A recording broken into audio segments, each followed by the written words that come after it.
Some people say that we're in a post-trust society. Perhaps another way of looking at it is our national default setting has been reset to skeptical. So that's sort of the backdrop that we're dealing with when we think about biopharmaceutical industry perceptions. And with that, we decided to, well, let's really get a sense of what's being truly said out there in these public conversations in the media, as well as some stakeholder research. So there inherently should be a great deal of favorability and a reservoir of goodwill attached to the biopharmaceutical industry. That said, the reality can be a little different. The media coverage as a whole tends to be broader, more complex, and at times more troubling as far as the content is concerned.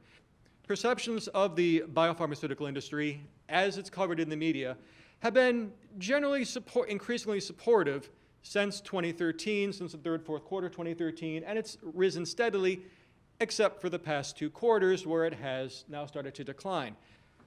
Now, why has there been a rise in biopharmaceutical favorability, if you will, or favorable coverage in the media?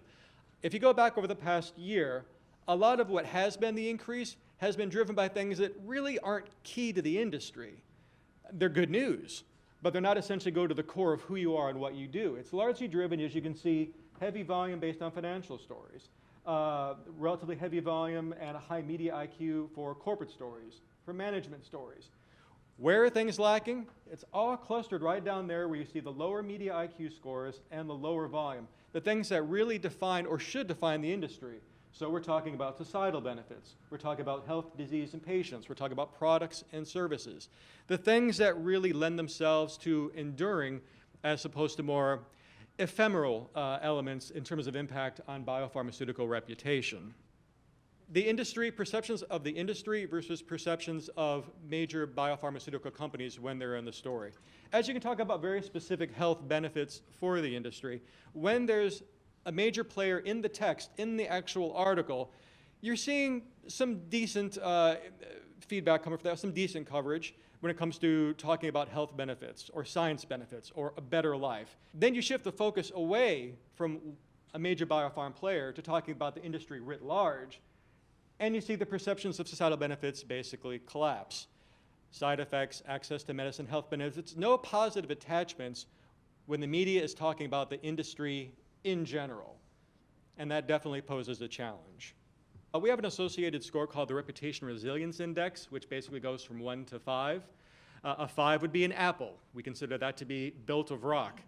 1, in this case, is Pakistani Airlines, built of sand.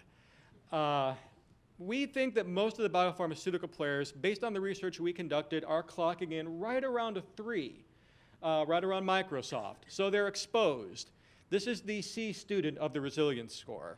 The reservoir of goodwill could be much better. If there's a major crisis that happens, that could destabilize things for that specific company.